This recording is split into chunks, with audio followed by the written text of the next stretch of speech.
Good morning. It's 9 o'clock. Welcome to the Tuesday, January 12th, 2014 Santa Rosa County Board of County Commissioners meeting. If you haven't already done so, please put your phones on silent mode.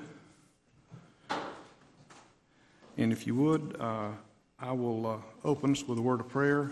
We'll have the pledge, and then we'll move on from there. Father, we thank you for the privilege of gathering together as free men and women and deciding our own fate. Pray that you'll guide the decisions, the words, the emotions. Pray that the words of our mouth, the meditations of our heart will be acceptable in your sight. We ask in Jesus' name and for our sake. Amen. Commissioner Lynchard, would you lead us in pledge, please, sir?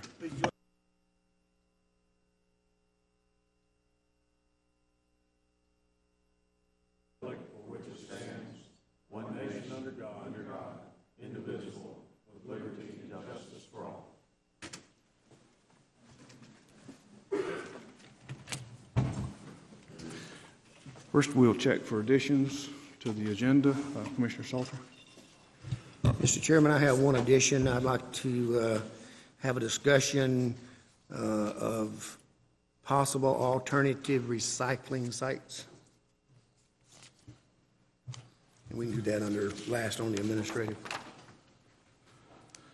Okay. You want to put that at the end, or you want to add it to item number 3?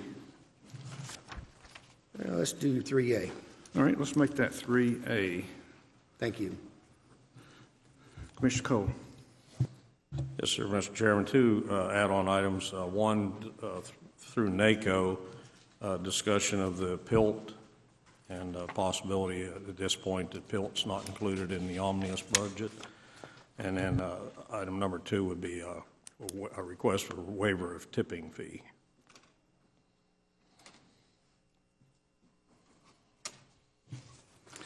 Okay, I don't know where that's going to fit. Let's just make that, you want to put it at the end of the administrative? Is that good with you? Yes, sir. All right. We'll make 16 the NACO and 17 the tipping.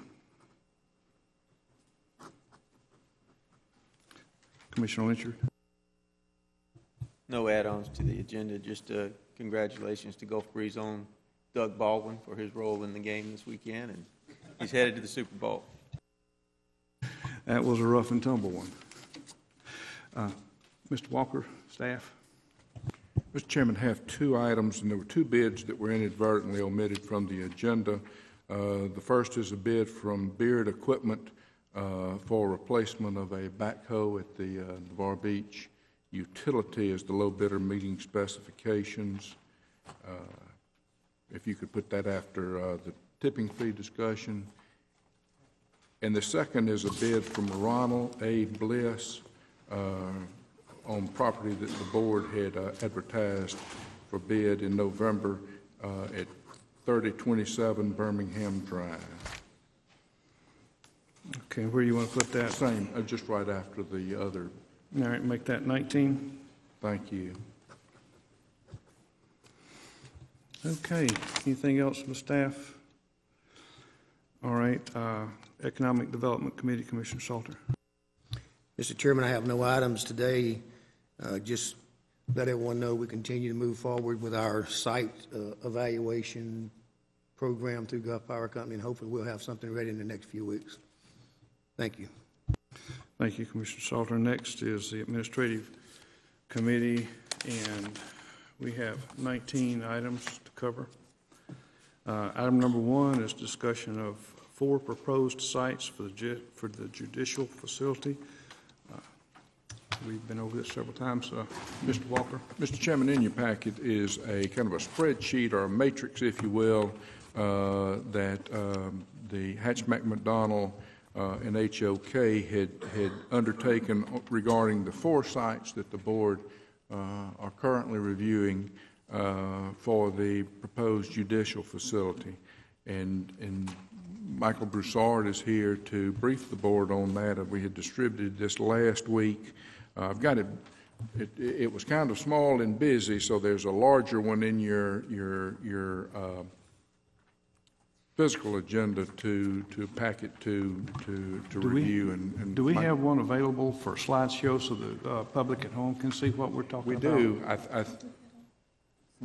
We do. I think it's going to be a little small, but we certainly have got it available. Let's see if we can make it work as well, so they can at least follow along in the Gotcha. discussion. Michael? It just was busy.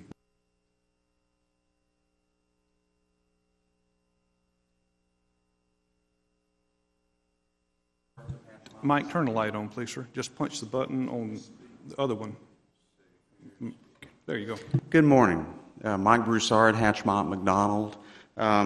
We were requested by the commission to put together a matrix which assembled some basic information regarding each of the sites so we can, as a sort of a first step in due diligence, give you guys some basic information to start looking at these sites and realize any differences between them from a big picture standpoint of some of the parameters of consideration.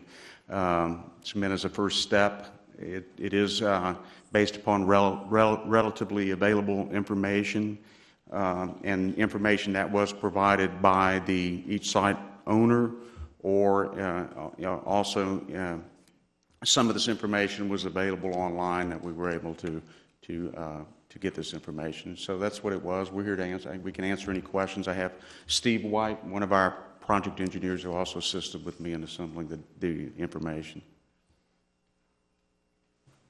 Okay, commissioners. Inputs, Commissioner Salter. Mr. Chairman, I pretty much studied each one of these sites over the weekend, and it's pretty self-explanatory to me. I'll go ahead and say it up front that I like Site 2 and 3, Site 2 being the Coldwell Banker commercial site. There are a lot of reasons why I like it. It's approximately up to 20 acres plus.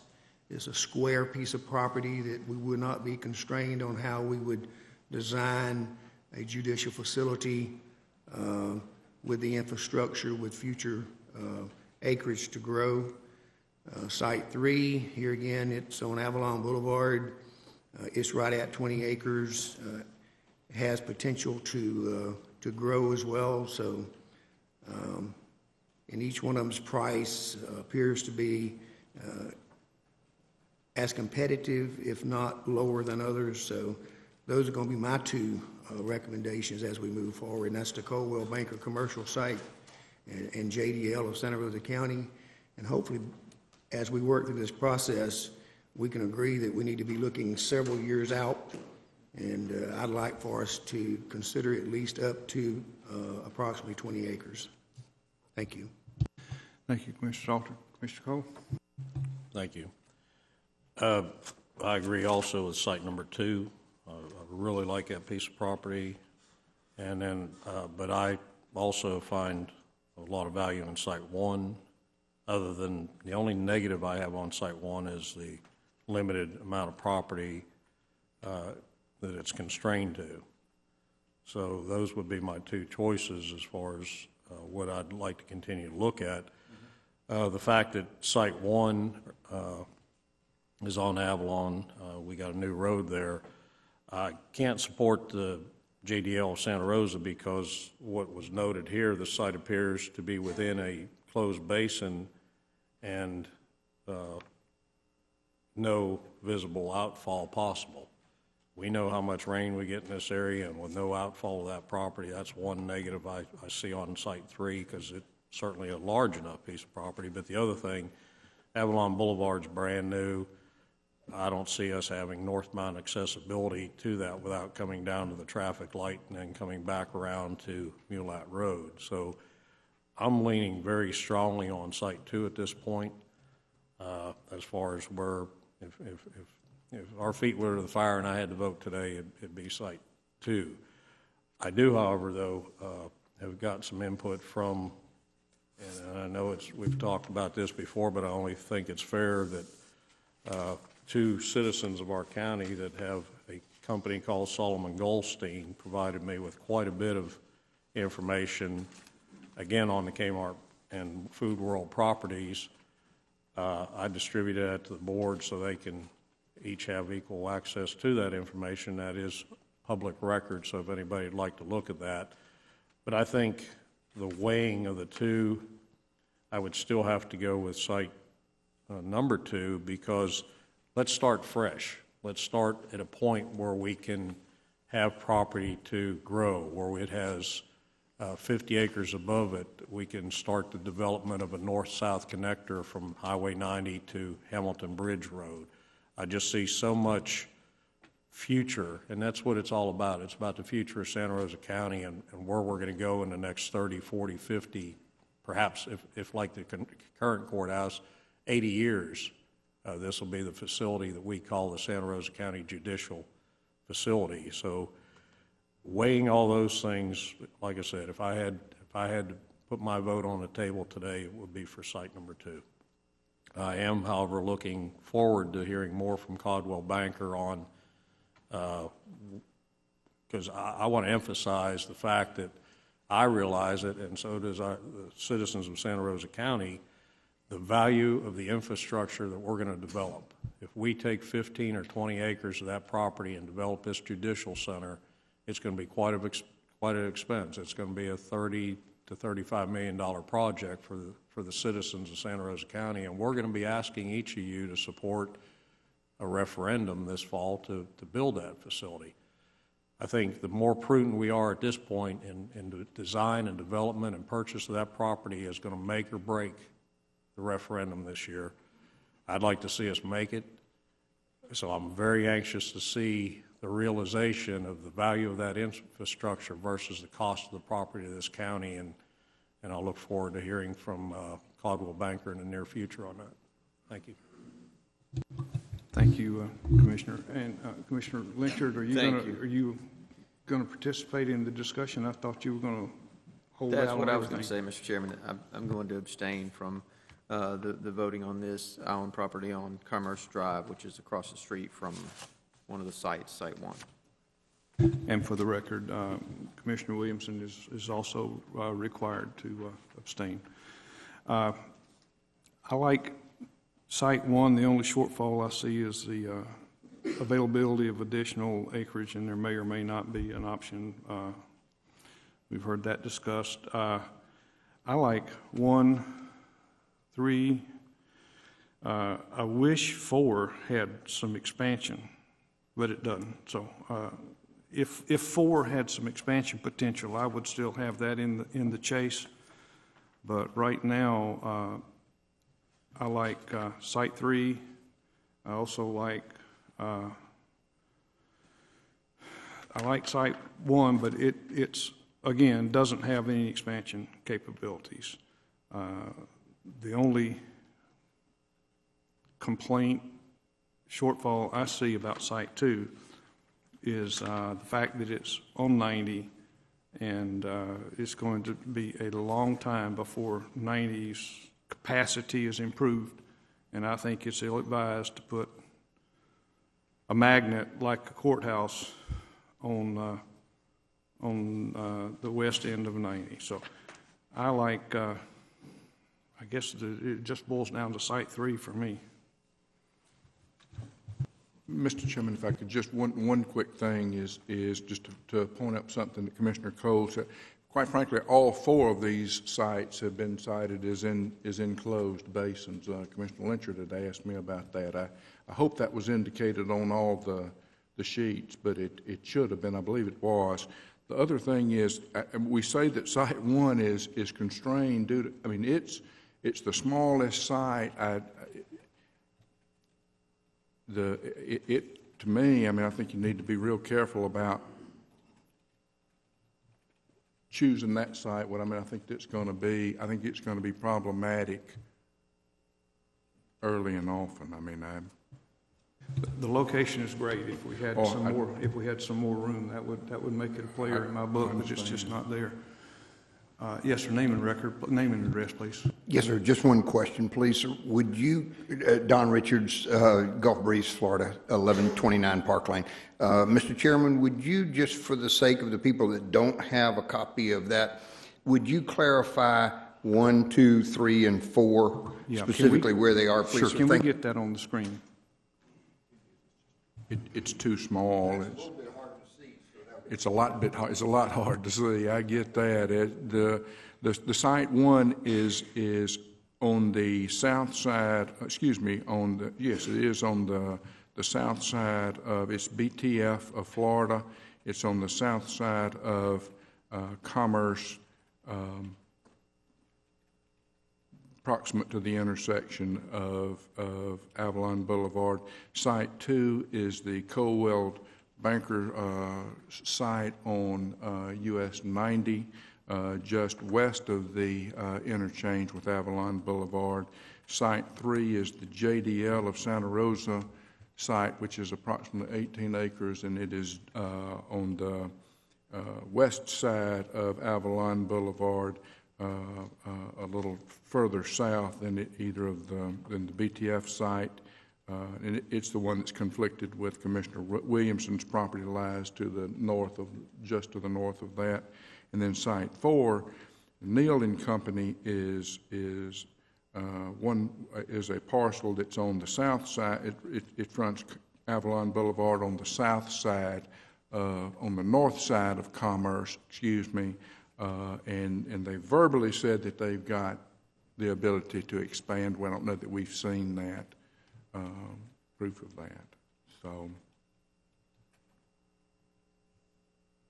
and these were the sites that were thinned down, I believe, in December. Okay. So, Commissioner Salter. Mr. Chairman, here again, our flow charts have all the information that we've requested. As far as the concurrency or the LOS on each one of these roadways, it appears to be a C level. That's Highway 90, Avalon Boulevard, and Avalon Boulevard again.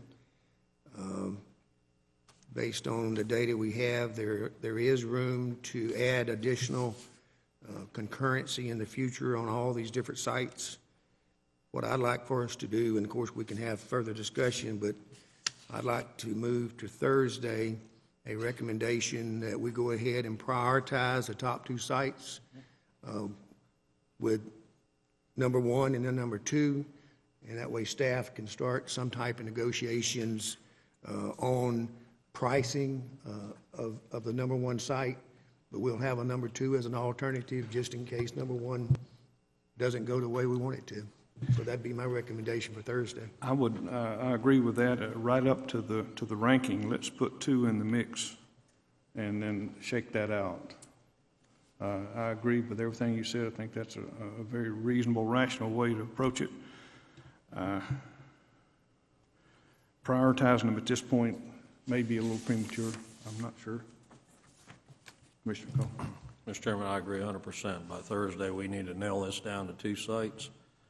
And I know it's been said that Highway 90 is too congested. I'd like to see, well, Commissioner Salter pretty much cleared that up, but it's not. So I feel like that's, that's been the apprehension about East Milton, and I've had a lot of calls, and I hate to stir that up, but it's still, I'm the district chairman or a district representative out there, and I've heard from a lot of folks, and if they're watching today, that's the problem with East Milton is the traffic out there, and although I would still realize it may be a good place to put it, but I think Highway 90 in this particular location doesn't have that traffic problem, so that's why I would support that, because my main objective now is let's get this judicial facility built. Let's get this headache over with and move on to the future center as a county. So it's been interjected that Highway 90 is too crowded, but people coming out of Pace would still have to come down 90 to get on Avalon. So let's get that clarified as far as traffic counts and everything. So, and I agree. Let's get this thing nailed down to two locations on Thursday. Okay, thank you. Mr. Blaylock, can you get fresh numbers from FDOT on 90? How long does that take? We'll get the published data that they have current. Okay, want to look at it. And again, I've said this, but it bears repeating. My concern is the tailback, because the delays are additive, as we all know. If you're car number 14 in a line of traffic and everybody's paying attention and nobody's texting, and it takes a second for the car in front of you to move, you're going to sit there for 14 seconds before you do anything. And if you're further back than that, the delay is additive, and if you add that to 90, I'm concerned. I would like fresh FDOT numbers. But Commissioner Salter, do you want to modify your motion to include just eliminate the ranking and move those two forward with a direction to the staff to get fresh numbers from FDOT? That'd be fine, Mr. Chairman. My recommendation would be move this to Thursday's agenda with the understanding that we're going to prioritize what we think are the two best locations with the fresh numbers on concurrency as much as we can. And that'd be my recommendation. Without objection? Without objection. Which two sites? Sites 2 and... I'm sorry. That would be site number 2, that's Coldwell Banker Commercial. And then this is going to get us to the vote on Thursday, but my recommendation would be JDL of Santa Rosa LLC. Right. I know that there's been conversation about site number 1. I don't think we can make that decision today. That's what we'll do on Thursday is approve those two best sites. So that's, here again, we can't determine that today, but that's what the vote will do on Thursday is rank those two top sites. So we will move sites number 2 and 3 to Thursday without objection, with a caveat that the staff will get fresh numbers on FDOT for us. And I would like very much, if it's possible, for the staff to be able to enlarge this so that we could see. We'll move 2 and 3. So we could see better, so the public can see better what we're talking about. Yeah, in the map, so that not everybody knows where all these things are located, like most of us do. So we'll move that to Thursday without objection. Hearing none, it passes. You want to make a...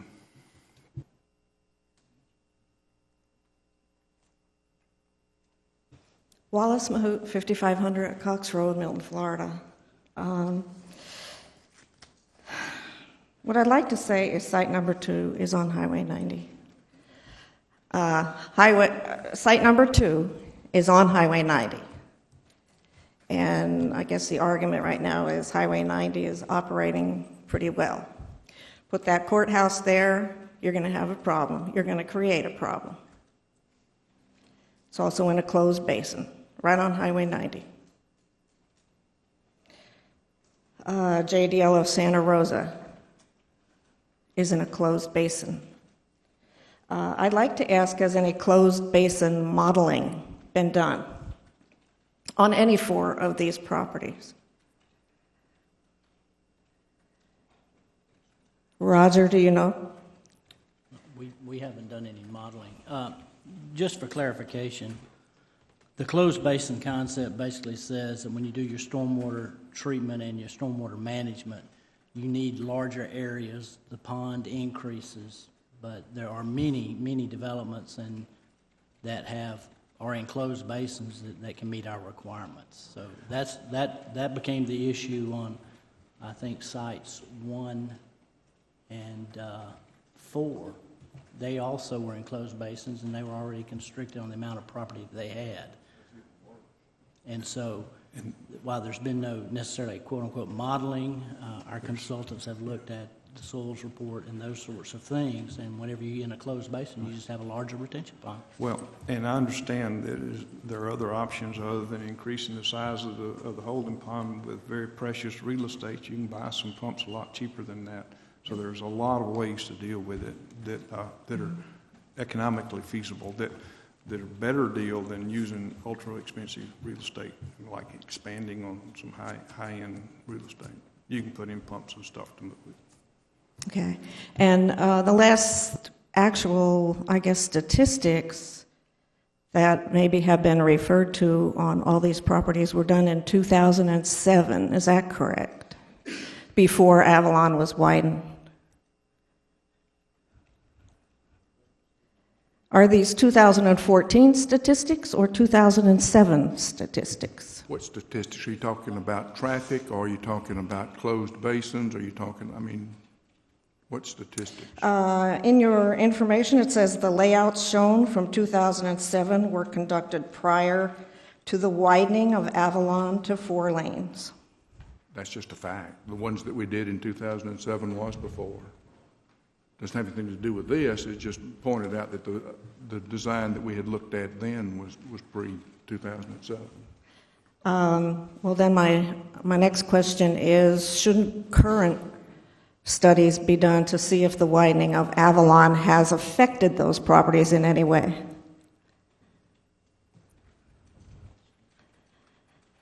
I'm not exactly sure. The only thing it could have affected would have been the traffic counts in the concurrency. It wouldn't have changed the volume of the area involved or anything else. And the traffic information is updated to the DOT TPO's current, and I'll reconfirm that, but that came from our Planning and Zoning Department transportation planner. Well, I guess my concern is floodplains. Has the increase of the 4 lanes, is that going to affect the way the water flows in any way at all? I'm just saying I don't think that due diligence has been done here on these 4 properties. I would like to see a closed basin modeling be done on all 4 properties before you decide to buy one. The governmental courthouse building in downtown Pensacola leaks with every rain occurrence. It has mold issues. I think because of the closed basin issue, you have to be very sure that when you put a $30 to $40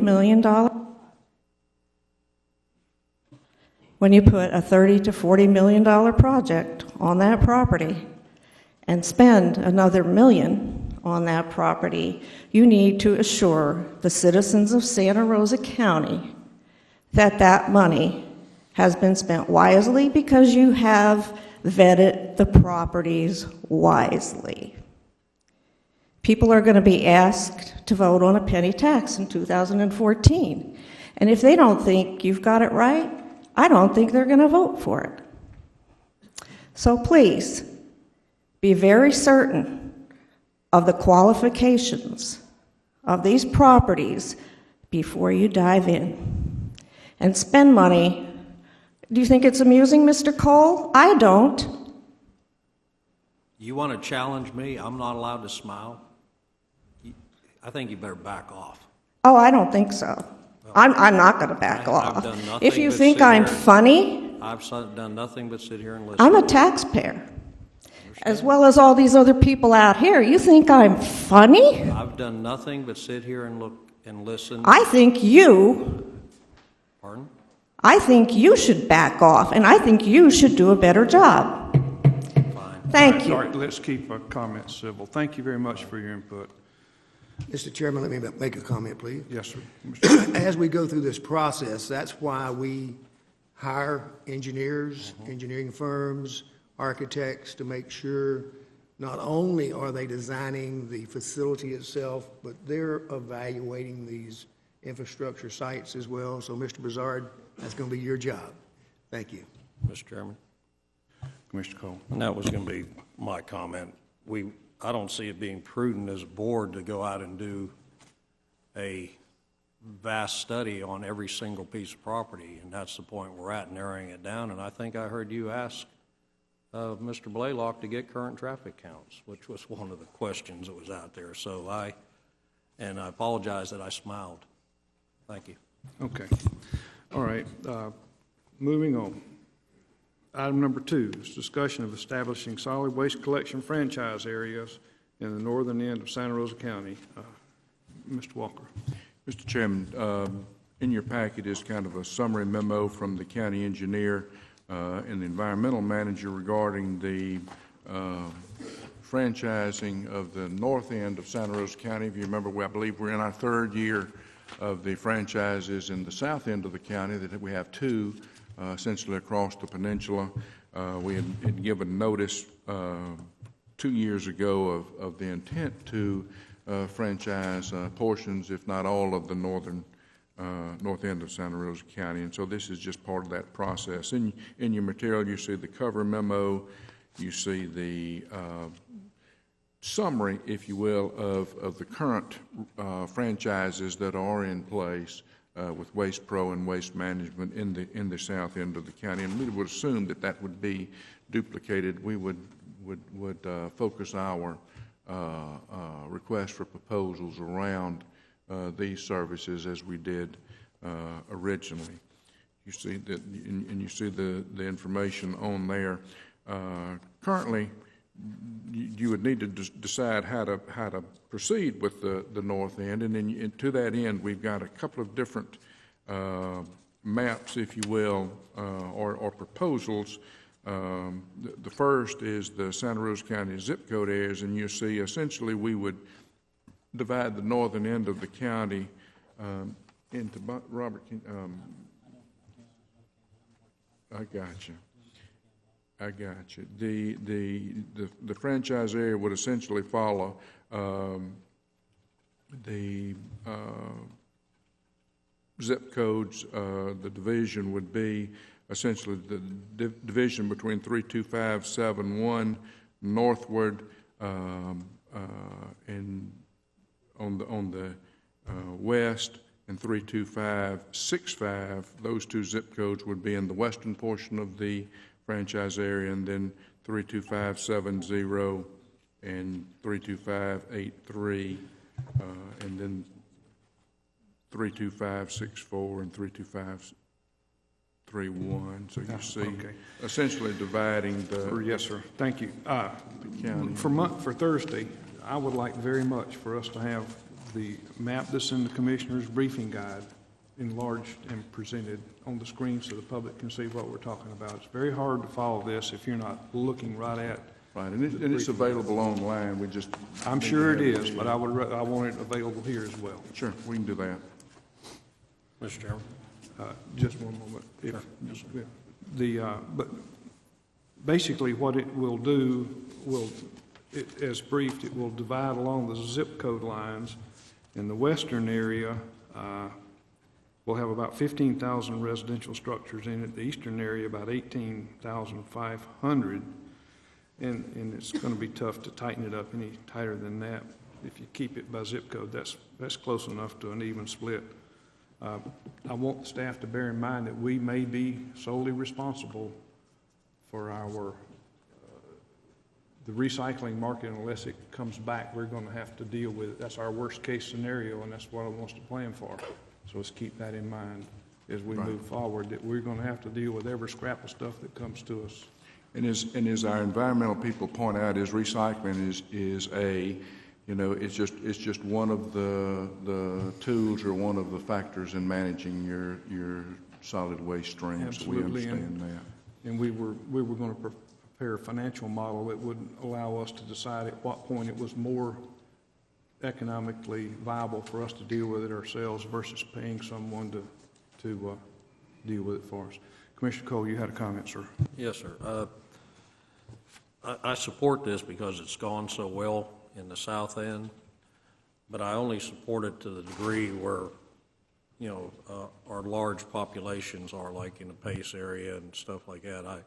I've heard enough when we went through this several years ago for the south end from the people in the rural parts of our county that really, two things, that they don't want that mandatory in the rural areas, but it's also not beneficial to possibly a waste hauler to, for example, come down the end of my street and pick up 3 cans type thing. But I'd like for us to see how that conversation goes. I certainly, I've heard from enough folks in Pace area in the more congested parts of our county that really were not happy because they weren't included in the first round of this. But I also heard from folks at that time that that live in a rural area that just don't feel like that would be the thing for them. So, Mr. Chairman, Commissioner Lyncher. if I could, and just to clarify, we do not have mandatory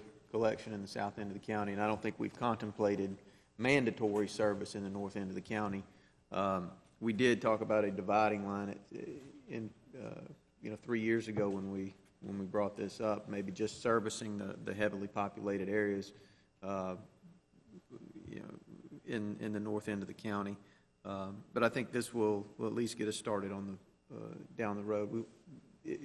We'll just have to see what the proposals come back. They will be servicing some homes that are sparse, that are spread pretty thin in terms of, we've got a large geographic area up in the north end of the county, lower population. Those residents as well may want to take advantage of the service. If they don't want to, they don't have to. It's not mandatory, but it gives them that option. I know our districts, 4 and 5, there was moderate to heavy resistance in some pockets, and that's gone away. Everybody is more or less satisfied to pleased with the service that they're getting. So I would anticipate that the experience will be the same for this end of the county. All right, well, we will move this. Mr. Chairman? Yes, sir, Commissioner Salter. I agree with what a lot's been said, especially what Commissioner Cole said about we need to make sure that we're looking at that central northern part of the county. If we move forward with an RFP, when would that RFP go out? Well, I think we had anticipated probably in March, trying to time it out to the change over it probably in October. And I would assume that we would follow a similar process as we did for the south end, where we would have 1, 2 maybe public meetings, give people an opportunity to share their views on what areas to be included. I agree with what Commissioner Lynchard said. When you look at Pace, Milton areas, heavily populated, but when you get up around north of 182, and that's another line area I'd like to look at, kind of follow the transportation impact fee lines as a potential. But here again, we don't know that until we set up some meetings so people can come in and give us their ideas. So, and here again, Commissioner Lynchard made a key point. It's not mandatory. So. And I was concerned when staff had looked at that, and we did recall, I mean, the board certainly had mentioned that. Again, our concern was just to exclude somebody from the availability of it just because it wasn't. But certainly I believe that we have time in the system. It's set up that you could go kind of take it on the road, if you will, and get your input. And this won't be binding on those areas that are incorporated. City of Milton, correct. City of Jay. They have their own would have their franchise. own options. All right, we will move this forward to Thursday without objection. Hearing none, it passes. Item number 3 is discussion of options for request for proposal format for collection and processing of recyclable material. Mr. Chairman, this was the item that the board had passed at the last meeting regarding our current recycling situation, and you asked us to develop a request for proposal format to at least try to solicit any interest in providing that service. And we've essentially broken down the 4 options, and really, quite frankly, the 4th option is the one that you had mentioned earlier, would be the one with us taking, going back to where we were and being fully responsible for those operations. The option 1 really is the current program, and then you see there's kind of a cost sharing in option 2 and option 3 in that regard. The difference would be essentially that we would pay, we would essentially pay a subsidy for the service. In option 2, we would actually provide some of the service in partnership with a private vendor. Well, that whole thing would hinge on the number that I asked the staff to build, because there is an economic number. There's a dollar number beyond which it's it's economically feasible for Santa Rosa County to tackle it. So that, we'll need to know what that number is before this goes anywhere. You understand what I'm saying? We can't promise to provide a 5% subsidy if at 3% it's cheaper for Santa Rosa County to do Right, it of course. themselves. That's what I'm saying. So we need to know what that number is. Whatever it is, we need to have that number identified for us. Is it 3%? Is it 3.5%? Is it 4%? At what point does it become economically feasible for Santa Rosa County to do it for itself if the other operators require a number north of that? And again, and we certainly can get that number and have that number. I think the one thing that we would do would, in needing to move forward, we were just thinking about, let's get the proposals, and then we're going to know what our numbers are, and then we can evaluate the particular proposals, was our thought on that. Any further input from the board? Mr. Chairman, what we're discussing today is looking at the potential of developing RFPs, and then we'll get those responses. Is that what I heard? We would, and this was the item that you had discussed at your previous meeting, to at least assess if there's any particular interest, if there are other providers that can do essentially what our current provider does better, or whatever. Commissioner Cole, you Thank have you. a comment? I do. Thank you, Mr. Chairman. Through the chair to Mr. Blaylock, is recycling mandatory to the county? Is recycling a mandatory function of our county? By state statute, by federal statute, in any way, shape, or form, do we have to recycle material? It is absolutely written into our permit to operate our landfill. While the percentages of recycling is a goal the DEP has, yes, the answer to your question is we must have a recycling component in our landfill operations. Okay, and I've got to get back to the statute to see is it actually part of the rule or just written into the permit.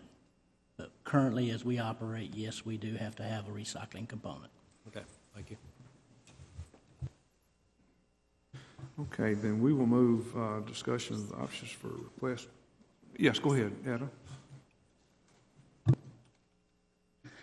Etta Lawler, 2432 Cedar Crest Lane, Navarre, Florida. I think over the past 4 years, you've heard a lot of trash talk from me up here. I urge you to seriously look at the option 4, Santa Rosa County Market-Based Recycling Program. With Santa Rosa County provides all recycling services because you are mandated to recycle. So to get an idea of the cost of conversion of the central landfill recycling processing facility that was single stream to get it converted over, look at your June 28, 2011 bids, and I got them on my computer at home, but there were 3 options in that RFP. The bid ranged from a low bid of $166,000 for option 1 to a high bid of $320,000 for option 3. It's tough to put a number on control of a thing that you're mandated to do, like recycling. With West Florida recycling, there was kind of loss of control, and you got stuff backing up. So I would say the most important thing of option 4 is that you have 100% control in this legislatively prescribed thing that you need to recycle. And on another note, I don't think you'll find many providers come forth, waving something that, they want our recyclables. The market's down. It's been down since 2008. There's still market. in your papers, your metals, plastic is tough. But maybe economic development can work with something on getting somebody to use the plastic. So anyway, go with option 4. I think it's the safest. You got control. Thank you. Thank you for your comments. I recommend we move item number 3 to Thursday without objection. Hearing none passes. And 3A. Thank you, Mr. Chairman. 3A. Over the last few weeks, we've heard from at least one citizen who is adamant about not having recycling sites, drop sites located in her backyard. I live about a half a mile from that location, and I certainly understand her concerns. What started out as probably a reasonable small drop area has grown into 6, 7, 8 different containers. It's unfortunate that we can't regulate behavior because people have taken advantage of what started out as a wonderful thing, that's recycling sites, and they turned them into garbage dumps. They bring their garbage and drop them off. There was a deer carcass that was discovered on this site at 5 Point intersection. So it's unfortunate that, here again, that some people abuse good programs and then forces us to look for alternatives. So I'd like to direct staff to, as we go through this process, direct staff to review drop site alternatives, especially the 5 Point intersection. And let's be very aware of when we create these sites or we maintain these sites, be very aware of the impact it's having on our citizens and their homes, and also appearance. The one there at 5 Point, it's located at a major intersection of our county secondary roads, and on any given day, it looks like a garbage dump. So as we move forward to look at alternative ways to create and maintain these drop sites, be very cognizant of homes, businesses, and the overall appearance. So I'd like to move this to Thursday's agenda to direct staff to look at alternatives to recycling sites. Without objection. Without objection, hearing none, it passes. And we're hopeful that once you establish your franchise area in the northern portion of the county, obviously, at some point you're going to preclude the need for recycling sites, hopefully. And that would be the goal. I mean, it's certainly not going to be perfect, but that's kind of where we had thought about that. And the 5 Points is a perfect location. I mean, a perfect example is it is so convenient, and it has grown, and its very visibility is one of the things that attracts it is attractive, and so. Commissioner Cole. Thank you, Mr. Chairman. Do we have an idea of how much, since we've been 3 years now in the program on the south end, we had similar problems with the southern sites before we went into this program? How much has that curtailed? Have we seen a drastic reduction in the abuse of those sites on the south end? I don't know that the complaints that we had received a good bit of were like the illegal dumping and some of the large item things that have been overtaken by the franchise area for sure in large item pickup and those type things. And we reduced our number of sites, so we have probably gotten more abuse, if you will, or use and abuse at the sites, but we've narrowed them down, and it's incredible the volume that we've received based on the franchise area, the difference between collecting it at the curb and what we were getting at the sites. Commissioner Lyncher. Thank you, Mr. Chairman. Commissioner Cole, my own observations at Tiger Point, which I drive by that facility on a regular basis. It's located inside Tiger Point Park there. We used to have 6 containers, 7 containers out there. Now we're down to just a handful, 3 containers maybe.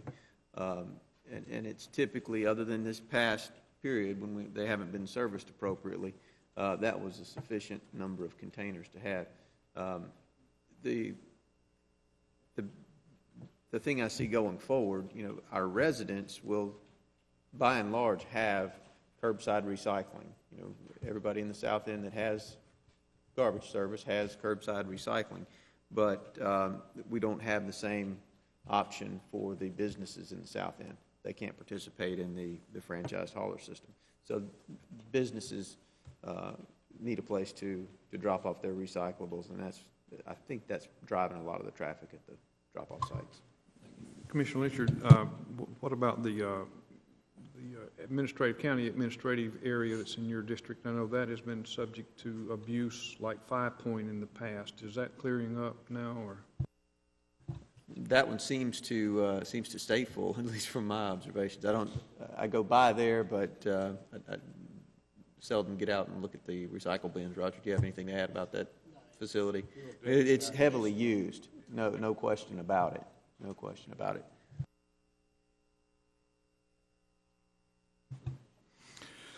Okay, I think that's enough of that. Let's move on.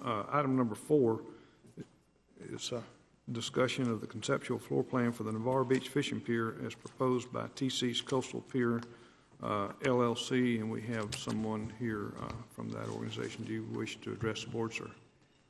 Mr. Chairman, in your packet is their proposed plan, floor plan, if you will, schematic of the pier. Scott Rayner's here with the TC's Coastal Pier to discuss that, and it can be projected, and it's on the screen. Give us your name and address, please, sir, before we begin. Yeah, turn the light on, Scott. There you go. Scott Rayner, 201 Pensacola Beach Road, Gulf Breeze, Florida. We really don't have, we're just here, I guess, to answer any questions that you guys may have for us. I reviewed it. I had a question, and just because I was anticipating what may come from the public, so I'd ask Scott before the meeting about the layout and just the general tenor of the business, and he assures me that this is going to be a family-friendly restaurant area under the, but generally an open-air type situation. I'm sorry? Isn't it? But generally it's an open air as opposed to a enclosed. Yes, sir. Okay. Anybody have a question or a comment? Mr. Chairman. Commissioner Cole. Thank you, Mr. Chairman. As it was with the previous manager out there, the area between the existing restrooms and the building itself was non-smoking, non-alcohol, so that people could go back and forth off the pier and through there, without that inconvenience. You plan to continue that? I'm not sure if that was in the... Honestly, we haven't really discussed that. I know we did discuss the no smoking. Yeah, there will be no smoking, but as far as the no alcohol in that area, we haven't. Okay.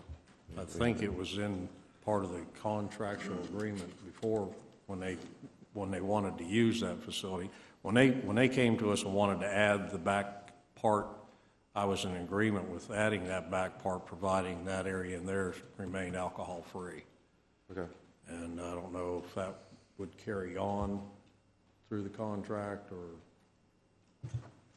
That's not part of the current contract. I don't recall it being part of the old contract, but we can check, but that is not part of the probably wasn't part of the contract, but when they came and asked to build that new deck out there, I supported the fact of building the deck because that actually give them somewhere to move that to and keep it away from the restroom entrance area. And that's where that concept came from, because I'm sure everybody's aware it was that horseshoe bar that was there. So what we did is we opened it up to an L shape and kind of pushed it back into the corner to kind of, not to have the focus, not the bar. Just kind of open it up and include more seating. As you're developing that, kind of keep that mindset, if you would, that yes, maybe that area could stay, smoking, if you make the whole place non-smoking, that's up to y'all. But that area just between the two buildings, if we could concentrate on that, I'd appreciate it. Absolutely. Okay, anybody else have anything to add before we move on? Thank you very much, sir. Appreciate Thank you, you. gentlemen. Appreciate Appreciate you it. coming. Yes, ma'am. Andrea McDermott, 8093 Sleepy Bay Boulevard. I had a couple questions, if you don't mind putting the schematic back up. I noticed that he had, I believe it's 17 tables. Is that due to the limitations of the occupancy rating for that area? The other question was, I see that he has no one over in this by the stage area. Was that intended to be left free and open for possibly a dance area and bands? That's a concern with a lot of people because of the noise problems that we have had in the past. And also the third being that the kitchen, you open up and you go into the shop to get out to the tables to serve the food. You know, is there any way that maybe they could put a door going out the side where you go directly to the deck area from the kitchen without having to go through the store? I'm sure they'll work out their best flow. It's a free enterprise system. We're not going to dictate how they do business. We dictate the broad things we have in the contract. As a matter of fact, addressed the noise and the music, and it's severely regulated. So, and that was a major concern, and I appreciate you bringing it up. But I just know coincidentally, because I'd asked him the same question earlier this morning, that they are going to provide a separate, another way in and out of the kitchen just for food flow. Because you can't, people don't want cold food. I don't want someone's plate on top of me while I'm trying to go into the store. Exactly, yeah. Right. Thank you for your comments. All right, we'll move this to Thursday without objection.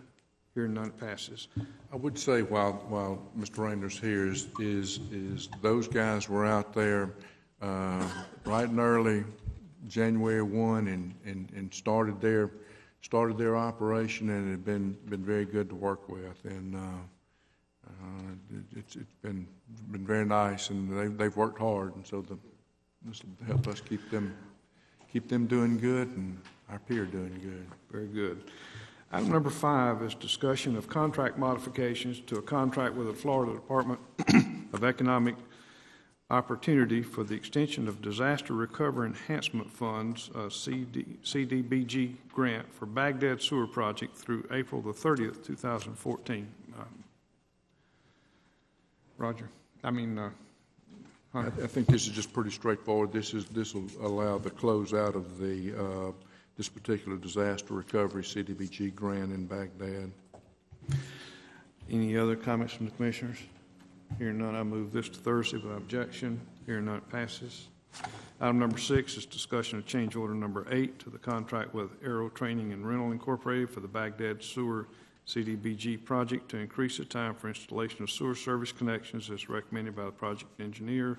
Backups in your book. Any discussion by the commissioners? I move this to Thursday without objection. Hearing none, it passes.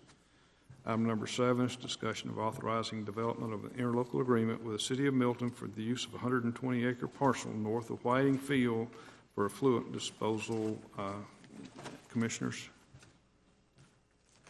I would just note that this was the item that was before you, I believe, in December, and staff had met with the City of Milton staff, and I believe that we've worked out those arrangements. You'll see kind of a draft minutes or outline of the meeting. Okay. So I think if we get the two attorneys to work up some kind of legal instrument. Well, I move this to Thursday without objection. Hearing none, it passes. Item number 8 is discussion of acceptance of a deed from. I'm sorry, I didn't see you. Please come forward and give us your name and address for the record. Good morning. Carol T. Bay, 4525 River Ranch Road, Milton, Florida. I just wanted to know where this effluent was to be dumped. I don't know much about it. I read it in the paper and wanted to know more. This particular site is just north of Whiting Field. Mm-hmm. Do we have the map? Are you familiar with the area at all? Is it close to Sunny Dozier Road? Can I give you my map? And Mr. Chairman, it's on Whitingfield Circle. If you're familiar where the Whitingfield Golf Course is, it'd really be just across the road from the Whitingfield Golf Course off Whitingfield Circle. Okay.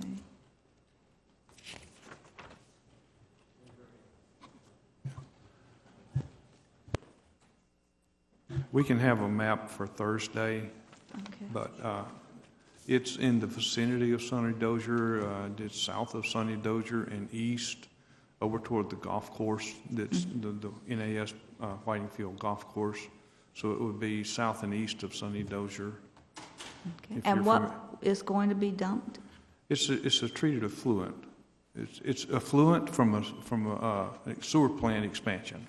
It'd be a sewer plant, a treatment plant, in a site. It's state of the art stuff.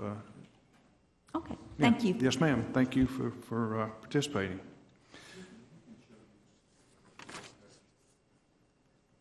Okay, we've moved that to Thursday without objection. Item number 8 is discussion and acceptance of a deed from the City of Milton for the City of Milton owned property which is adjacent to the Milton Library. It's in your backup. Would be advantageous to us. Does anybody have any comments on your commissioner? And they would deed us, I believe, just that parcel, just south of Chafin. South of the road. That's correct. That would square up our library property. Any discussion from the commissioners? Anybody in the public interested? I recommend we move this to Thursday without objection. Hearing none, it passes. Item number 9 is discussion of acceptance of a deed from Hancock Bank for property at the corner of State Road 87 and Technology Drive, which was included in the foreclosure proceeding. Ms. Jones? That's basically a little parcel of property that is the sign to the industrial park, which was caught up in a recent foreclosure. The bank didn't include us in the foreclosure and it has now realized that it included our property. Contacted me last week and asked if they could just deed it to us. How much of the property on Commerce was foreclosed on, and does that have any impact on that piece of property that we own that would be south of that? The piece of property included in the foreclosure that was ours was a minuscule piece. It's really just big enough for a sign. How much was included in the larger foreclosure, I don't know, but I can check for you. Would you please? I'm concerned about the acreage that we bought that is behind that we have to access through that property. And our access should not be affected by that, but I can get you the acreage and all that information. Appreciate that for Thursday. Any further comments? We will move this to Thursday without objection. Hearing none, it passes. Item number 10 is discussion of rescinding the acceptance of a deed from Sigma Tax 1 GP and rescinding issuance of a request for proposals for management of the property formerly known as Sandy Bottoms. Mr. Walker, or Ms. Jones. I brought this to you, I believe it was 2 weeks ago, to accept a deed back on what was the former Sandy Bottoms property. In further discussion with the tax collector, he is not in a position to refund or to rescind the tax certificates, may be the right way to say that, which means there won't be a deed coming for you all to accept. So at this time, I would suggest that you hold up on your RFP until we can sort that situation out. Okay, this doesn't require any further action other than putting an administrative stop at the staff level on the RFP, and when you get this sorted out, you'll bring it back. Okay. Yes, sir. So it requires no action for us today. Go ahead. I would suggest moving to Thursday the rescinding of the RFP and rescinding of the acceptance of deed. But quite frankly, if they wanted to offer a deed gratis, I assume you would accept it, but we can rescind your prior action. So I'll move to Thursday without objection. We will withdraw the request for proposals for Sandy Bottom. Etta.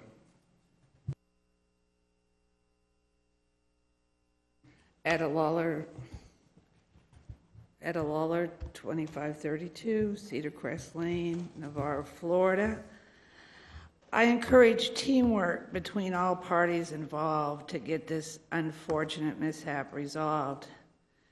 If it's explained to the tax deed holder, the deed is for an unassignable, short-term leasehold interest ending on March 31st, 2019, and the holder is subject to the terms of the lease, $24,500 plus annually.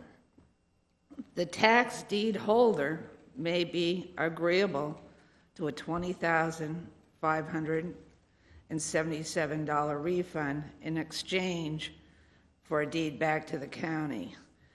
Getting the tax deed back voluntarily from the holder will save time, expense of a judicial determination. Saturday, I sent you some information from the Florida statutes and the Florida Administrative Code. Hopefully, you all took the time to read what I sent. The bungling mess of errors, oversights, mishaps reflect badly on the county. Not only this board, but in some offices, constitutional offices. The quicker the county can get this tax deed mishap resolved, the quicker the county will be able to generate revenue on this county-owned property. Sigma Tax 1 GP may be one of those shell companies set up by a large tax deed investor in South Florida. Hopefully, communications with the tax deed holder won't be too difficult. Angie, have you or do you know of if any constitutional officers involved have contacted Sigma Tax 1 GP? I don't know the answer to that. I've been in contact with them, and because this is a company that routinely buys tax certificates in Santa Rosa County, I would expect that the clerk's office just kind of works with them routinely, though I certainly can't say whether they've contacted them about this particular one. Yeah, I know I read some interesting articles on bidding on tax deeds, and I did a little research on Sigma Tax 1 and the principal holder, and then to that guy's company, and it's quite the lottery system now. Well, if you, yeah, with all due respect, all those salacious details and background may be right. interesting, but the Okay. point is that we're moving forward, and right. But if what you've I'm got suggesting is maybe somebody, the county attorney, possibly you can track down that man that is the principal. And that explain. adds nothing to that just fogs the issue. Let's let it run its course. Who the principal is immaterial to the fact that we're going to resolve the problem. And we can speculate about whether or not it's a shell corporation and all those things, but that's all it is speculation. Well, it doesn't add to this, beneficially add to the discussion. Okay, I'm going to add some more. But it needs to, somebody's got to get that in touch with them and get it explained to them what they bought, okay? The events, and if I'll wait until the public forum, then I'll be addressing some more here. Thank you. Thank you for your input. All right, we've moved item number 10 to Thursday without objection. Item number 11, discussion of renewal of annual employee assistance program, EAP, agreement with Stone Ridge Counseling Center incorporated under the existing terms. Any discussion from the commissioners? Anything from the public? We'll move this to Thursday without objection. Hearing none, it passes. Item number 12 is discussion of Flag Day 5K Fun Run Walk on June the 14th, 2014, sponsored by the Columbiettes and Knights of Columbus of St. Sylvester Catholic Church. And I move this to Thursday without objection. Hearing none, it passes. Item number 13 is discussion of a request to hang blue ribbons and banners on the Navarre Park during April for the National Child Abuse Prevention Month awareness. And I'll move this to Thursday without objection. Hearing none, it passes. Item 14 is discussion of potential conflict with the 2014 Florida Association of Counties legislative activities scheduled for March 26th through 27th. And gentlemen, we need to look at this and see if we need to reschedule a board meeting because there's a lot going on in Tallahassee. It is the legislative day that we're used to attending. And so what are your wishes? Because this time it falls right on a board meeting day. My first impression would be to suggest that we rearrange our schedules so that we can attend those that would like to attend, and it's a very important event, and we're expected to. And when you contact them later on, they wonder, well, where we want you, bring your concerns to them. They've set these days aside for us. So, what are your thoughts?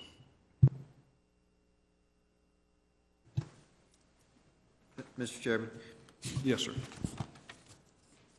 I don't know when we would move it to that where someone wouldn't have a conflict. I think it's a two-day event. If we're over there on Wednesday, we should be able to get our issues in front of our delegation members.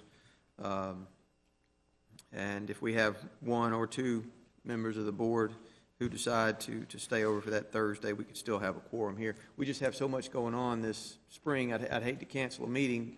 We have, again, a lot of business to do for the county this spring. And my thought wasn't to cancel a meeting, maybe to move it to a different place, but I wanted the discussion to take place now instead of when it's closer to us, because we have time to respond to it now. We know it's a problem, so if we want to rework the schedule, we've got time to talk about it, think about it. And if it's not going to be a problem, fine, we've looked at it, and everybody's been put on notice that it's there and it's right in the middle of a meeting. Mr. Chairman? Commissioner Cole. Do we have anything or any particular issues that differ from what we've already given to our legislative delegation and asked them to support? I mean, I could see going to Tallahassee if we're going to have meetings with senators or legislators that are not in our district in order to, because we've asked to have, asked by ours to get some additional support from other members. But if we're going over to meet just with our own delegation, I don't see the importance in that. So we've already give them our wish list basically, and unless we can do something to enhance that, I don't see the reason to change a meeting. All right, so well, that's the reason we're having this discussion. Commissioner Salter? Mr. Chairman, I just recommend between now and Thursday, we all look at our calendars and see what kind of events we got. I know that we have our annual military trip to Washington, D.C., and I think it may be around those same dates. So just between now and Thursday, let's just look at our calendars and see what kind of conflicts we may have. And one of the things we always need to recall is I believe this would probably be your rezoning meeting that night too. So that would be something that we would need to get a decision on. I even thought about if you could almost schedule for at least the board meeting, your normal meeting, and with what Commissioner Melvin was saying, you almost could do your committee on Monday and your regular meeting on Tuesday, if you could do that, to at least make sure that you were not missing anything. But I think one of the keys is going to be your rezoning meeting that night, that Thursday night. And Commissioner Melvin's right. This is the first time that I can recall that the meat of the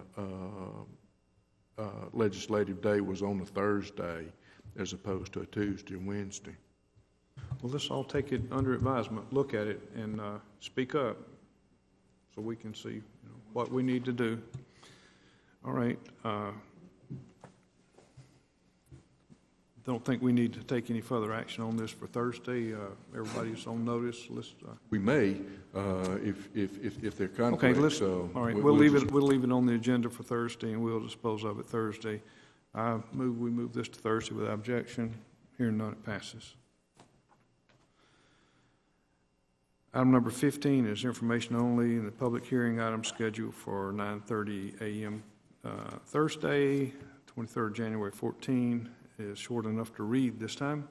There'll be an amendment to Ordinance 2002-27 regarding amendments to permit process for soliciting sales in residential neighborhoods as recommended by the clerk of the court. We'll also be hearing first public hearing on 2003 Small Cities County Development Block Grants, the CDBG cycle. So that's information only, and we will move on. Item number 16 was added by Commissioner Cole regarding NACO. Commissioner Cole. Thank you, Mr. Chairman. Just let everybody know that the omnibus bill passed, but however they've precluded including PILT in that. And we all know how important that payment in lieu of taxes is to all communities, and I think from what I'm reading, there's a feeling of that from most of our delegation in Washington, and a lot of across the aisle type feelings of that. I'm going to keep an eye on it. It probably will be, unless settled prior to that, it'll be in discussion in March when I attend the NACO meeting in March. The discussion right now is that it will be included in the farm bill. So I just ask that if you happen to be talking to Congressman Miller or anybody in that arena, we continue firing off letters to them in support of payment in lieu of taxes. That was just an information item, and okay, sir. Anybody needs that information from NACO, I can forward it to them, or I'll forward it to the county attorney where she can get it out. Okay. All right. Thanks, sir. And that's an information item only. We don't need to take it to Thursday. Item number 17 is backhoe, is tipping, and that's also Commissioner Cole. Yes, sir. I'm going to put in a request to the board. I've given some effort in the last few months to the problem we had out there in the Sound with the sunk boat, and worked with Officer Jones with FWC. And I've also worked with the owner of the boat, and a little bit kind of trying to keep this in order of how it's occurred, so everybody can kind of be on the same page with what I'm going to request. I approached the owner on behalf of the Blackwater Pirates to take this on as a project. However, after further research of it and talking to some other pirate members, quite frankly, it was too big of an elephant to chew up even in a bite at a time. So went back to the owner with it through some folks that I know that have connections with Pensacola Shipyard. Basically, long story short, was able to get the boat hauled out at no charge for the owner, provided he got the boat there. That occurred. If the computer department has some pictures they could pop up there, we can take a look at what's transpired in the last few days. You have them ready?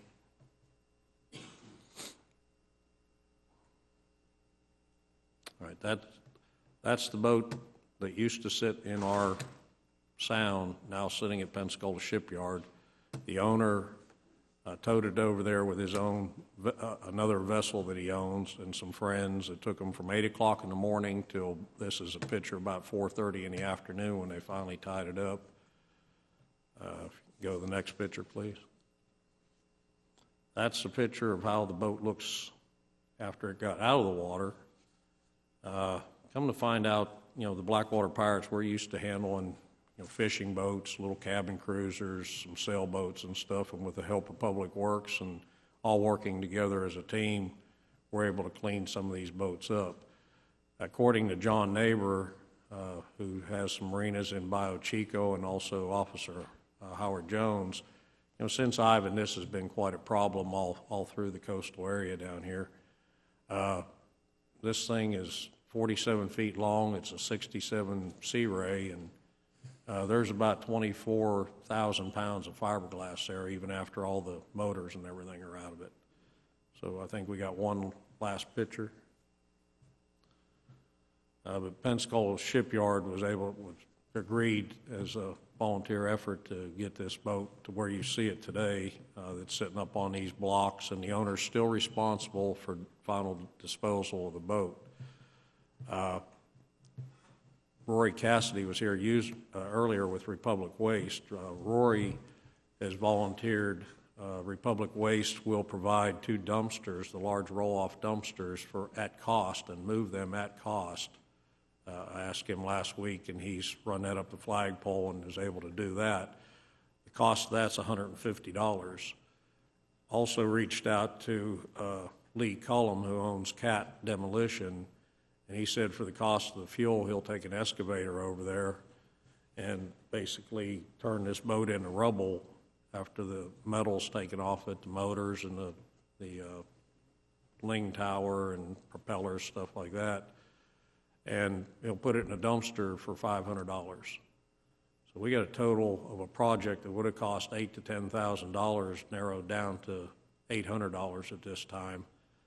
So what I'm going to ask this board, I've asked Mr. Walker this morning to do it, would be to allow Republic Waste to dispose of this boat in our landfill, and it's up to the board, either as a waiver of tipping fees or use the boater improvement funding to cover the tipping fees at our landfill. This will get this out of our hair once and for all. It affects us all, not, sure, it's in the waters of the state, and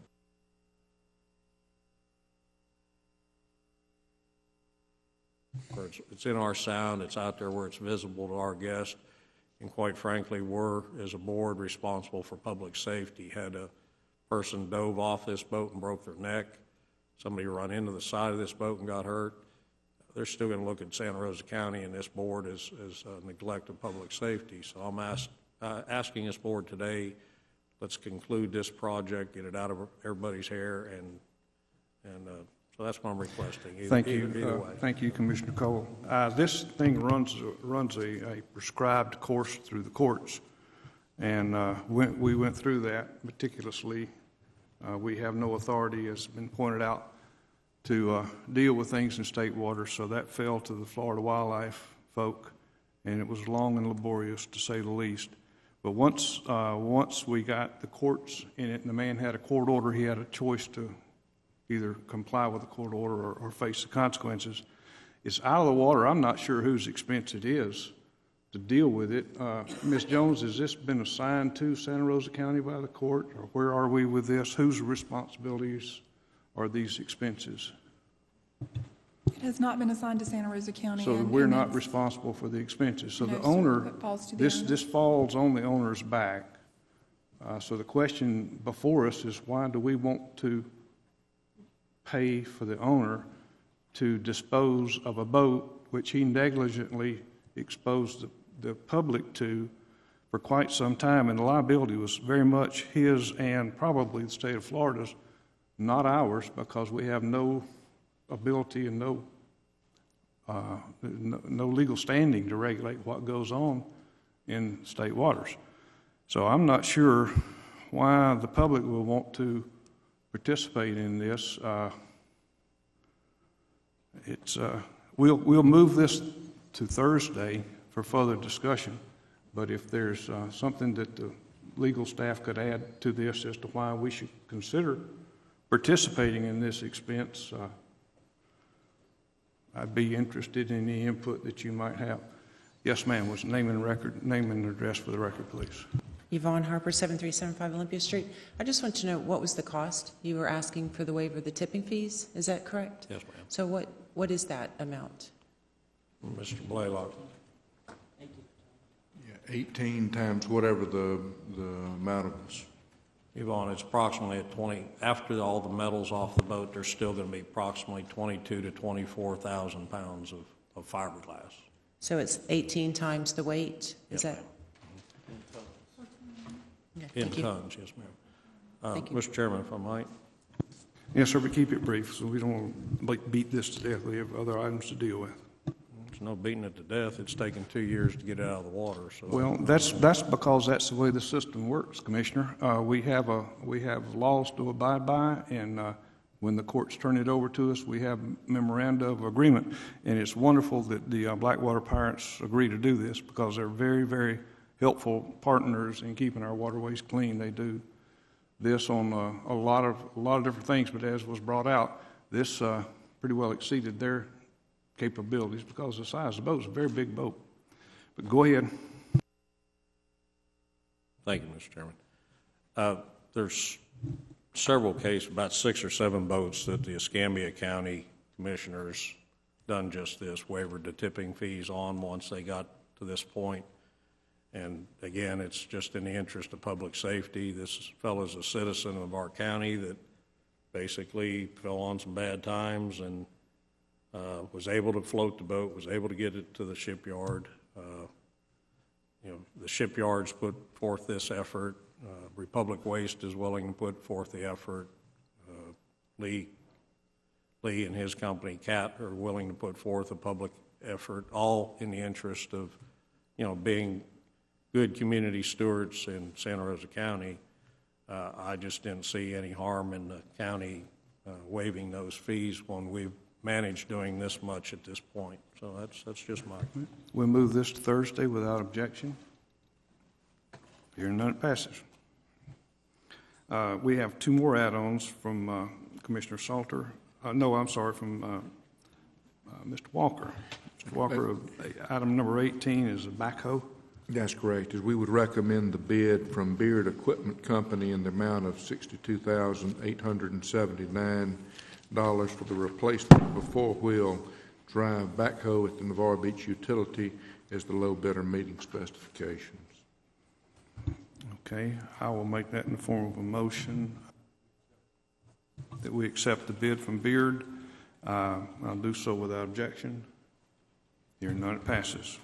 Commissioner, did you move that to Thursday, or did you accept it at this time? I'm sorry, thank you. No, I'm on fast forward here. My apologies. We'll move that to Thursday without objection. Thank you. Do we need to deal with the other items B and C? Yeah, the second item would be to move forward to Thursday acceptance of the bid from Ronald A. Bliss in the amount of $13,750 for property located at 3027 Birmingham Drive in Navarre. This is a piece of property that the board had placed up for bids, and essentially the minimum bid was the taxes due on the property, which I believe were about $13,500, and Mr. Bliss bid $13,750, and he owns property. He's adjacent property owner. Move this to Thursday without objection. Hearing none, it passes.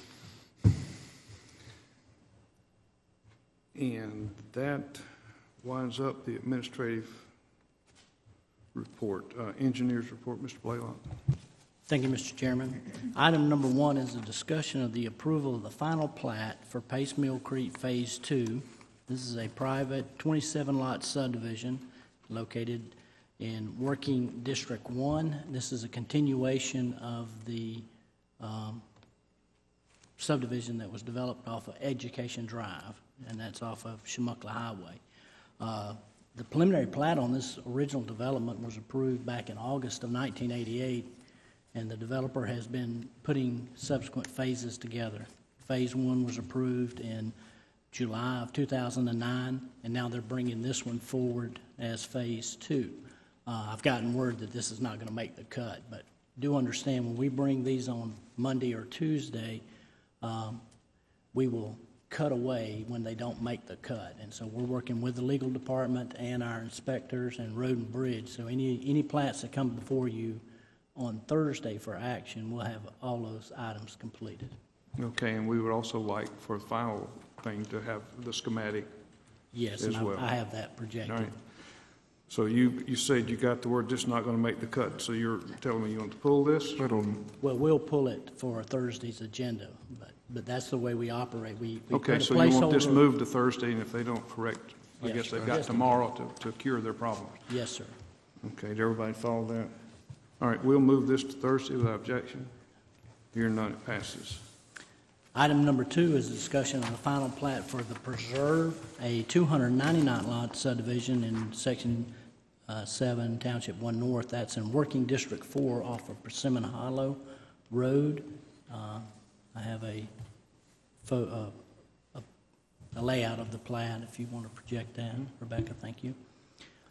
This one is also an older subdivision. The development order was issued in January of 2006, and it has sat, and the bank took it over, and now they've sold it. The developer's working to bring it up to our standards, City of Milton sewer standards, as well as road and bridge, and so this is a placeholder for the Preserve. And we're also working some issues with our legal department on rights-of-way. Then I don't see any reason to continue this to Thursday if he's still working on bringing it up to standards. It's not ready for the final seal from us if it's not up to snuff. Yes, but our ordinance do allow, if there's minor items, they can post a security for those items and record the plat and begin lot sales, so.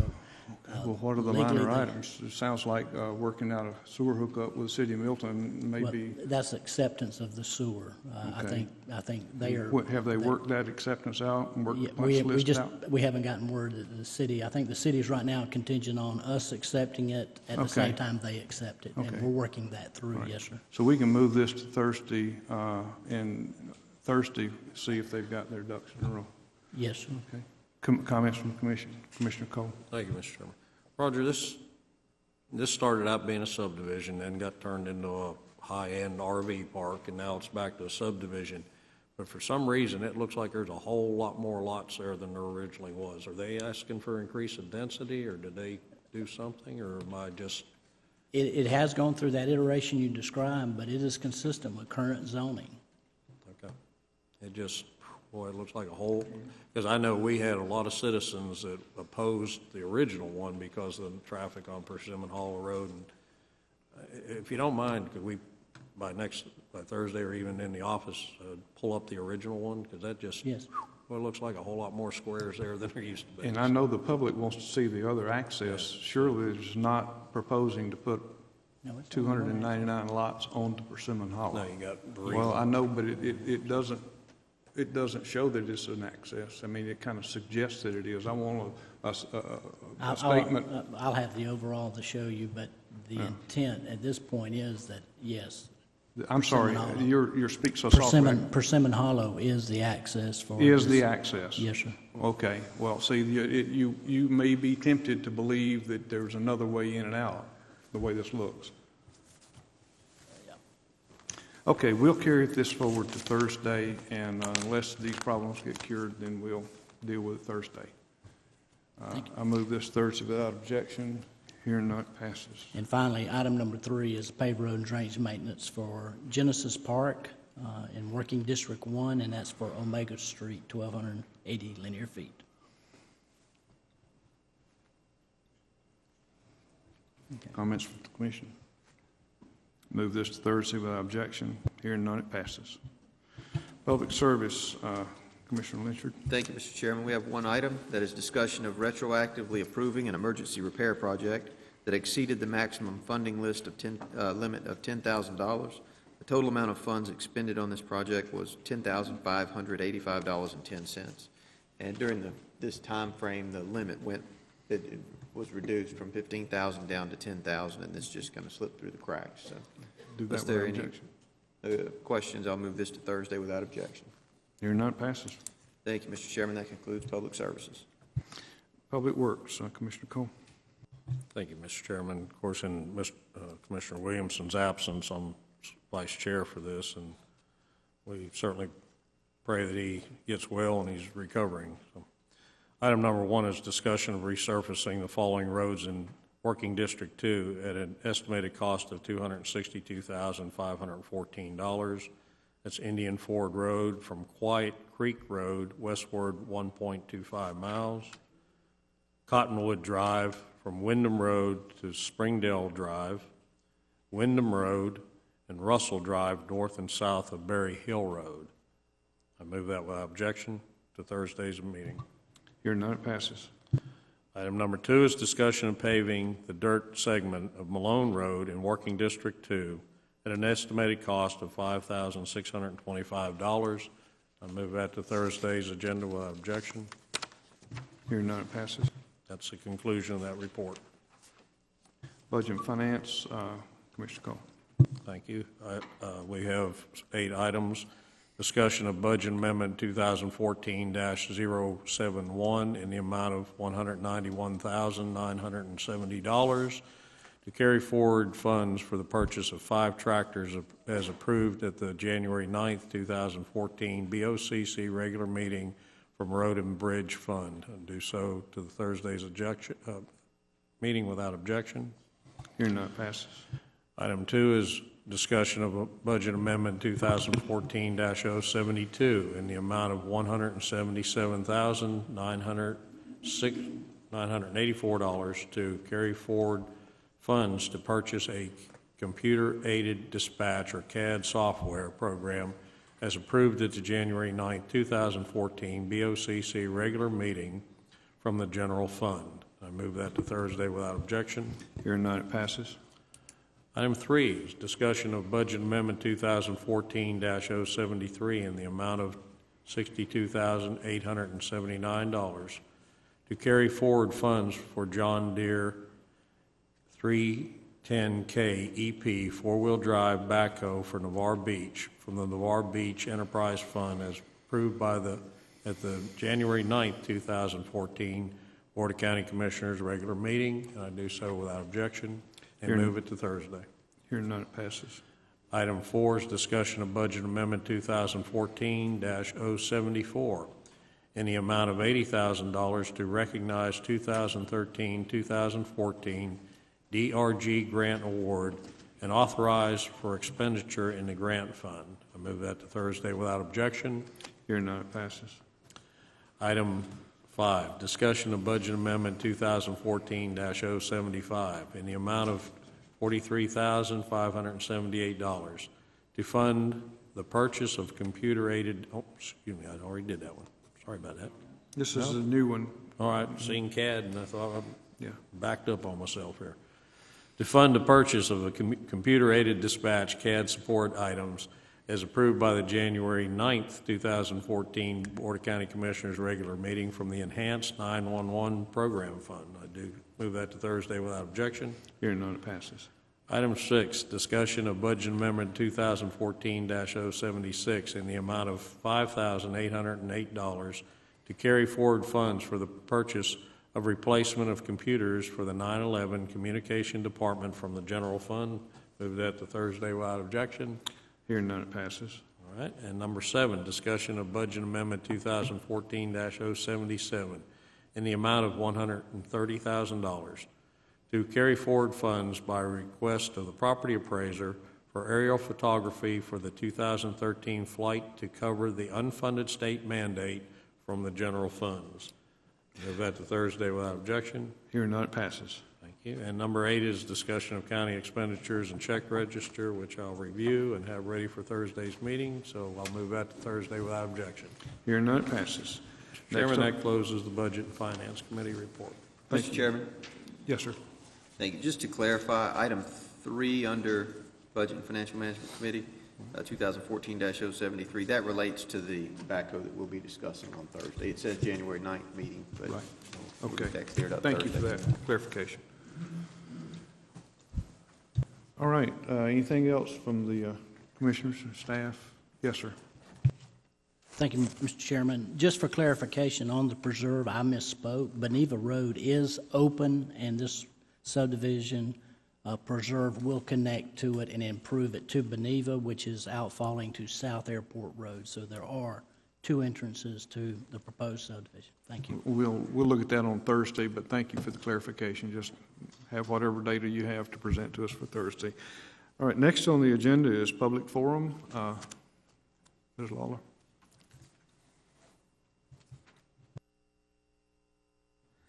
Etta Lawler, 2532 Cedar Crest Lane, Navarro, Florida.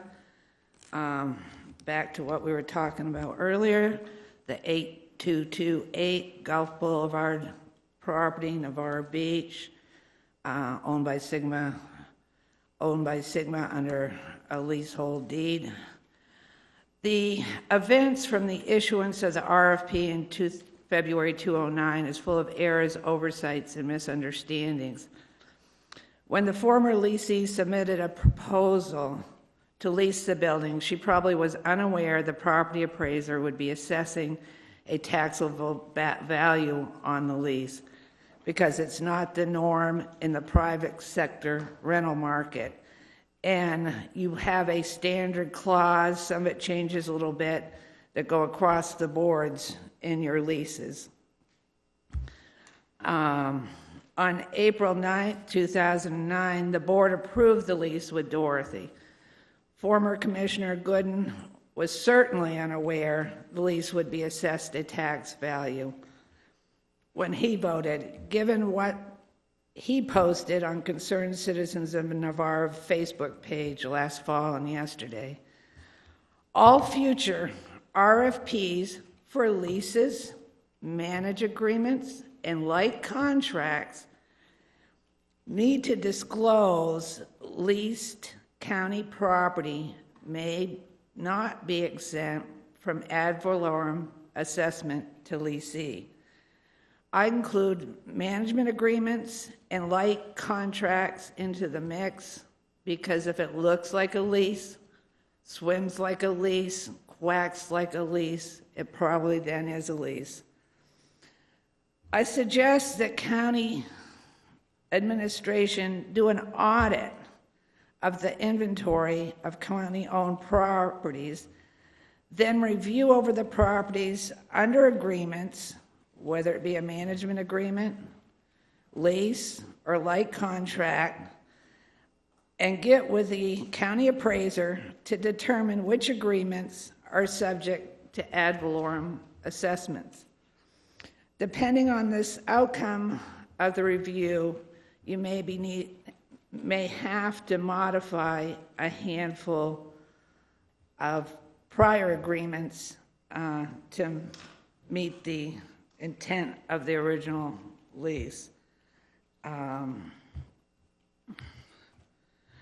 noticed that when I looked in the clerk of court's records, there's a tax deed certification of mailing affidavit, and it I just wondered what deaths, it shows that it doesn't say that it was mailed, so I'm assuming that it was hand delivered. What deaths did that land on at 6495 Caroline Street, Milton, Florida, Santa Rosa County? Don?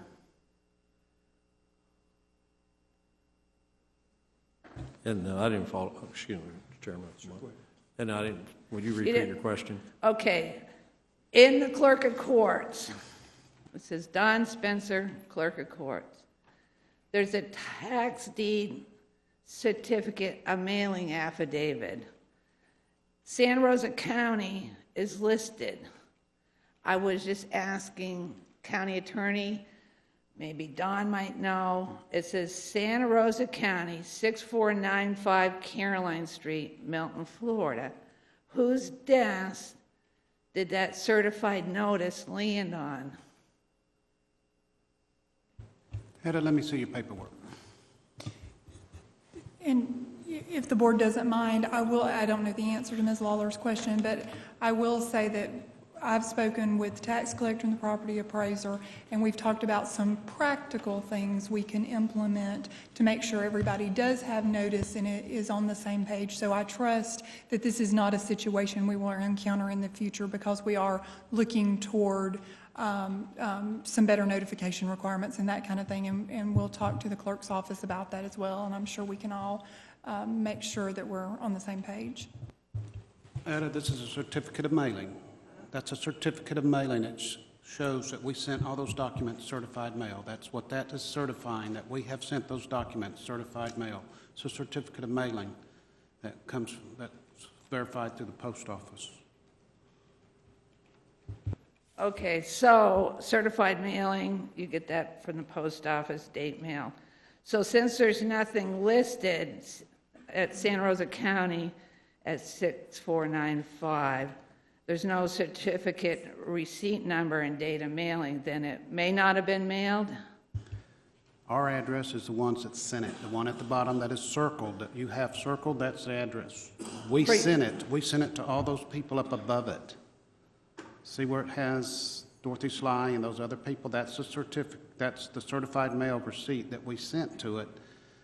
Okay, so the county attorney didn't get a certified mailing? We mailed that. No, but the county, Santa Rosa County Administration, care of Santa Rosa County Attorney, did not get a certified notice. If it's not on there, we didn't send the county attorney a certified notice. Okay, thank you. That answers my question. Okay. I think this could be resolved with some cooperation with the constitutional officers. Angie, after the meeting, if you have a moment, I'd like to meet with you. Thank you. Thank you, ma'am.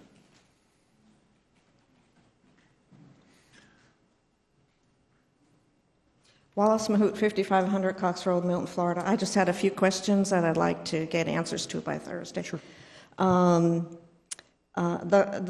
Caldwell property and JDL property, they're both offered 10 acres, but they both apparently have more acreage that can be offered. Caldwell is $16,750 an acre to $134,000 an acre. So by Thursday, will you know exactly how many acres you want and how much that will cost? And JDL is $70,000 an acre, and that they only offered 10 acres, but I think you're going to want more than 10 acres. So can you, by Thursday on both of these properties, let the people know how many acres you want to buy and then how much it will cost? And also there is, on both properties in the backup information, it said that there may be compatibility issues with existing residential. And so I was wondering, before you actually pick one, will you have public meetings so that the public can weigh in on this? Thursday's meeting won't be dispositive. We won't be disposing of this thing on Thursday, but we will have more information on Thursday, and those are the sorts of things that the staff will just brief us on and tell us that we have to clear up. And I certainly see the need, and of course this is a 5-member board, not a 1-member board, but personally could see the need for some public input before we move forward from that point. But we're not there yet. Okay, thank you. All right, thank you.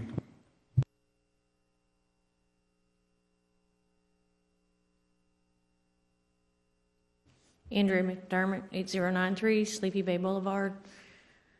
What I'd like to discuss and ask of you today is something that you touched on a little bit with the preserve. There are a lot of homes, 299. They seem to be quite close, which tells me they're going to be something small like a garden home or townhomes. You're adding these homes. Everybody wants to have irrigation. And on the irrigation problems that we're seeing down on the south end right now, we're seeing a lot of rust coming out of our irrigation systems. You can drive through any subdivision right now and you can see the rust.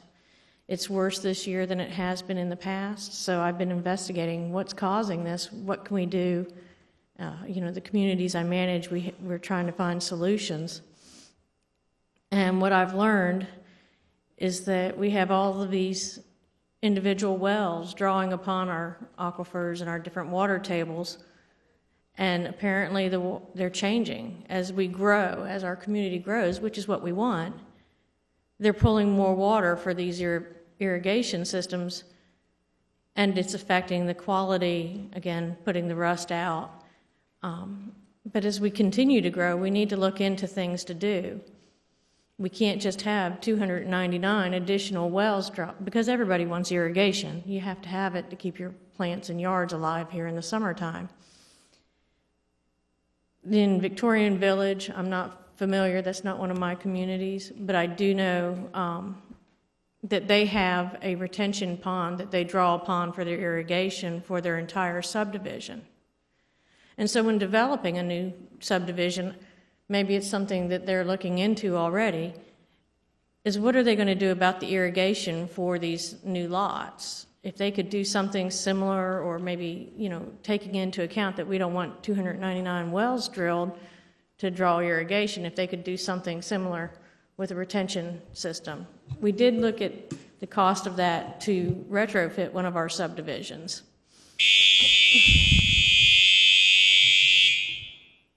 Time's up.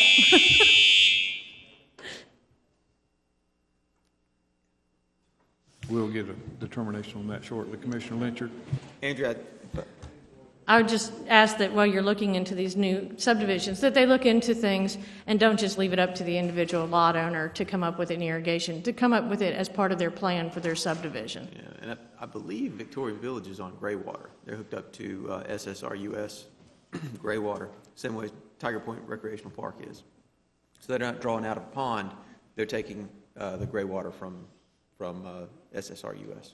Right, but a lot of the older subdivisions and the other subdivisions to retrofit isn't cost effective.